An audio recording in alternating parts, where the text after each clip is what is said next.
On 1st February, the Pakistani Senate passed a bill which basically made the teaching of Arabic compulsory from the classes 1 to 5 and with a mandate to expand that from 6th to 10th as well. So the question is, why is this being undertaken even though it has been undertaken in the past as well?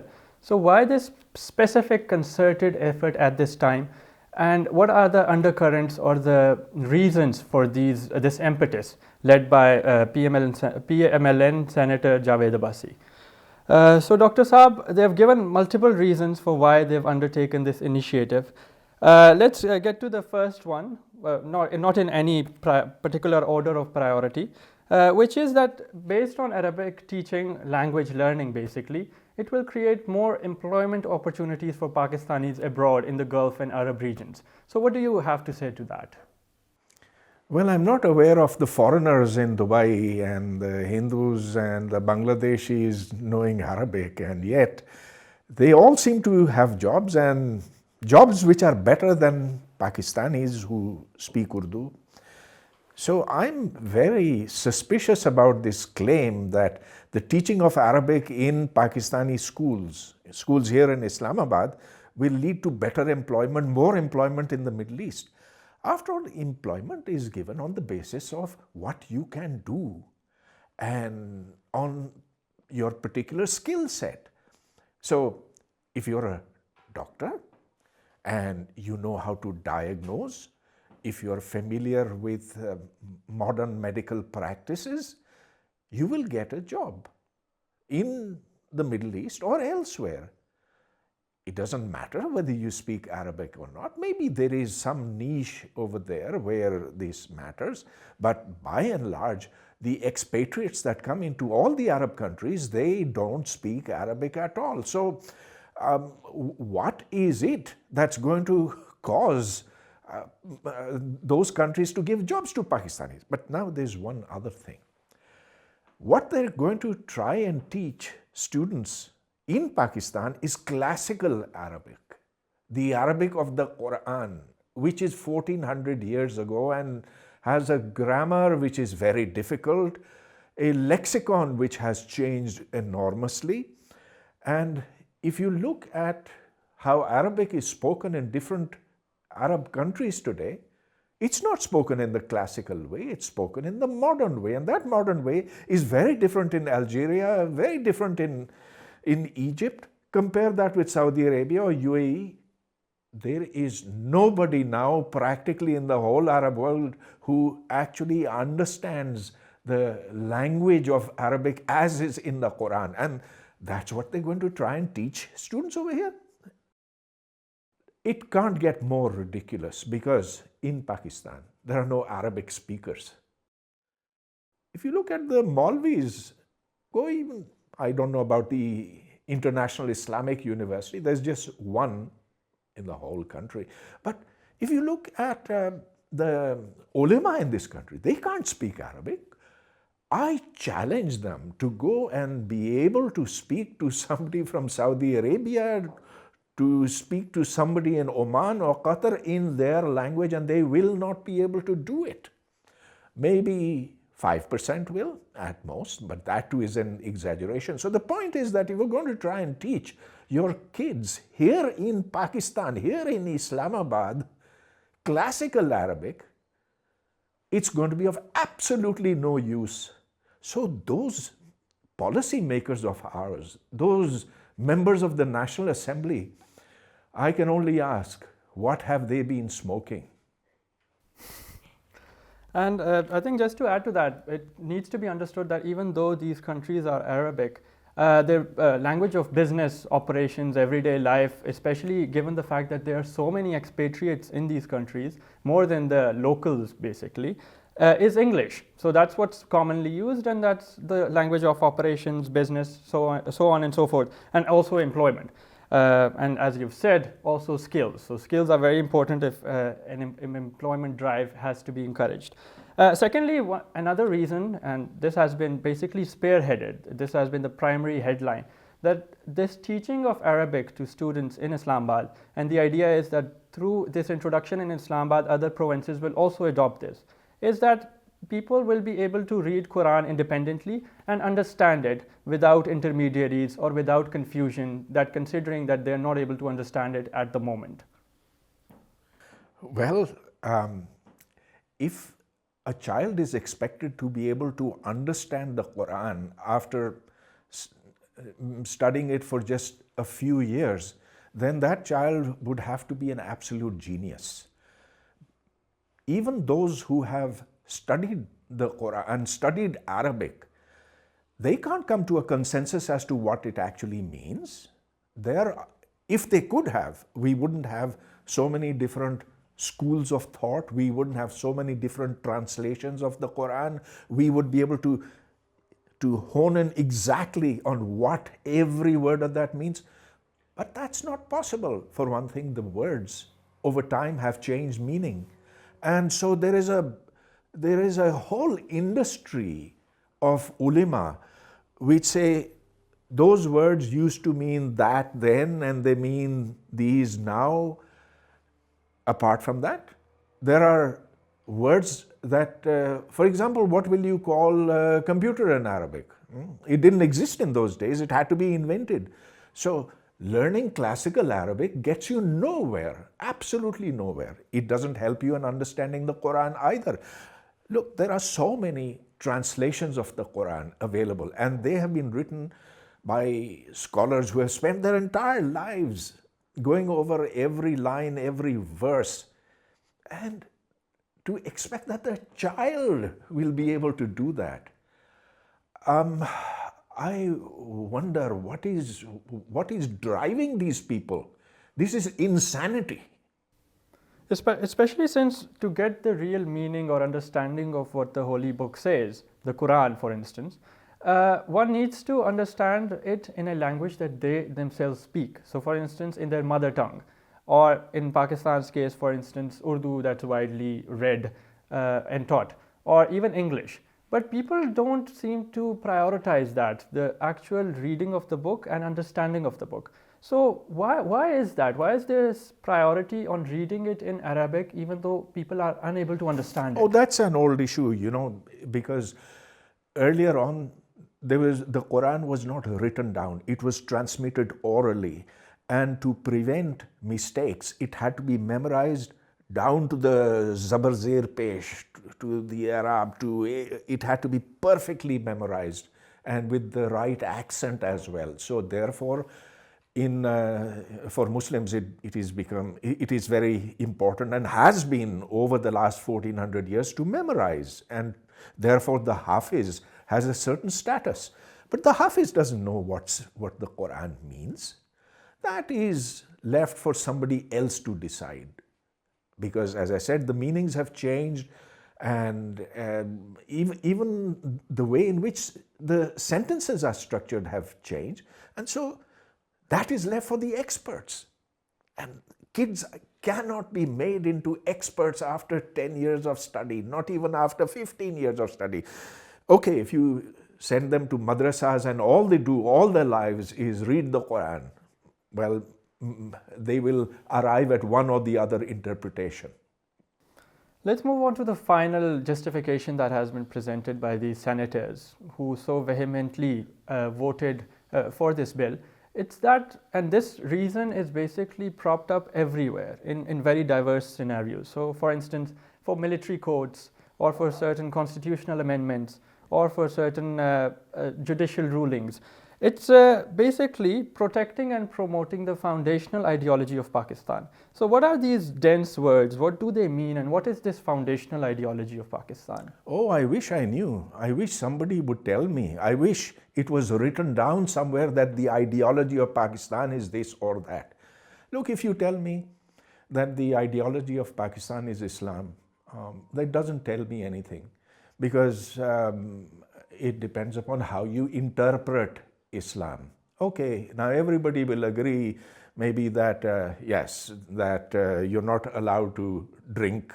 Okay, but what else are you supposed to do? What else are you not supposed to do? Is there a consensus on that anywhere in the world? Absolutely not. So to say that the ideology of Pakistan is Islam says nothing. Now, the very funny thing is that it's a crime to criticize the ideology of Pakistan. But I challenge you, show me where in any official document, one that has been approved by the highest authority in this country, which is the parliament, which defines what is the ideology of Pakistan. It does not exist. Okay, now there's nothing new about this. In the 1950s, I think 56 or something, there was something called the Munir Commission. And the question that was asked by the Munir Commission was, who is a Muslim? There could not, so they took statements from different alims, ulema, and one said this, one said that, one said that, and they couldn't come to a conclusion. They couldn't come to a consensus, and so we don't even know who is a Muslim. So when you talk about what is the ideology of Pakistan, say it is Islam, who defines what is Islam? That has not been defined. And the ideology of Pakistan has not been defined. But then now you can ask me another question, which is, why are they doing this now? Look, this came out of the blue. There was no need for it. It's complete nonsense that is going to get us jobs in the Middle East. It's complete nonsense that is going to bind Pakistan together. We've had Islam for 72 years. Has it bound the country together? Did it bind Bangladesh with us? Nonsense. Nonsense. So then the question is, why are they doing it? So every time a government starts to fail, every time its incompetence is revealed, and it could be the Nawaz government, it could be Ziaul Haq's government, it could be Imran Khan's government, every time there's a crisis, they start looking towards religion because they think that they can give this as an opium. And after that, people will stop protesting. They will stop protesting the rise of prices, the misgovernance, the fact that our state institutions are failing, that PIA is grounded, that it has become one of the worst airlines in the world, that its planes are being captured by Malaysia, that our foreign policy has failed, that Saudi Arabia is not supporting us on Kashmir, etc., etc. So when things come to this point, they say, let's give a shot of opium to our people. So this is exactly what has happened over here. Okay, let's move on to how they intend to operationalize this bill. And the question is, how are they going to hire so many teachers, and how are they going to incur so many expenses that will be involved with this expansion of the curriculum? Expenses, maybe it won't be too much. Maybe, maybe you have to hire a few thousand teachers. Okay, that's expensive, but much more. Where are those teachers going to come from? Nobody speaks Arabic in Pakistan. It's not understood as a language. If you look at how Urdu is written, it is written in Nastaliq. That's closer to Farsi. It's not written in Nasq script like in Arabic. And Arabic is far away. It has a different grammatical structure from Urdu.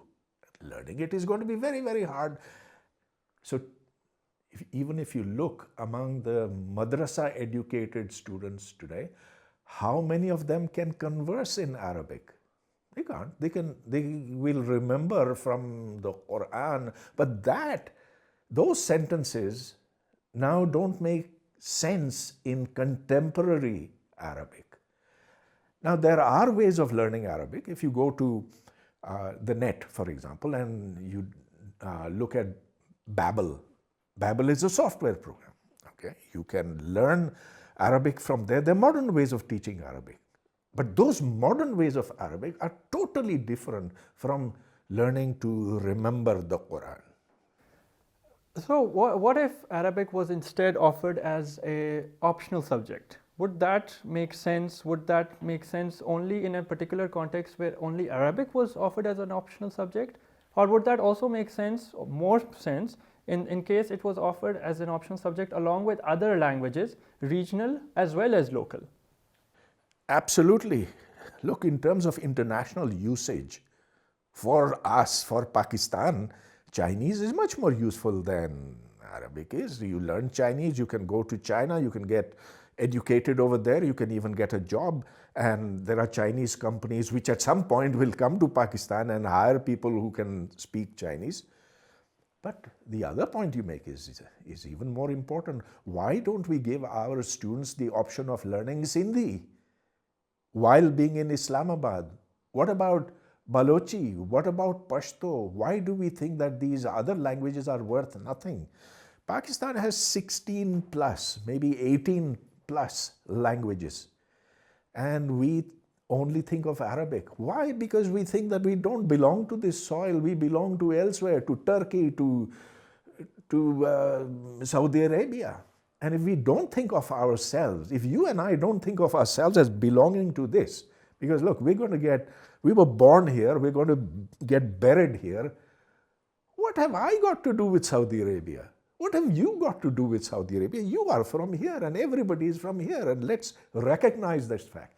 But these people are blinded by ideology.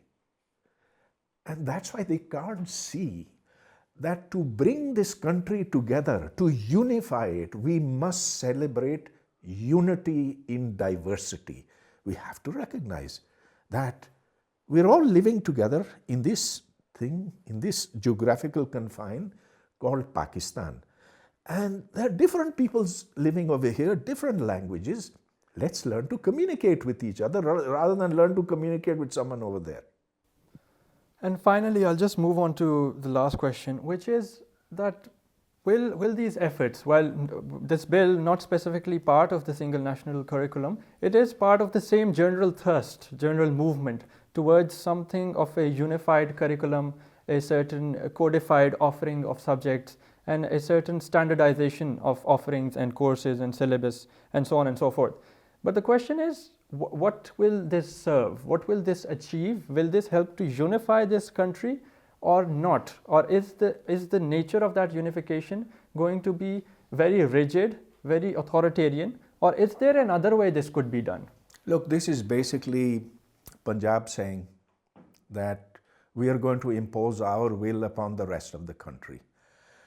There is no sense in economic terms, no sense in cultural terms.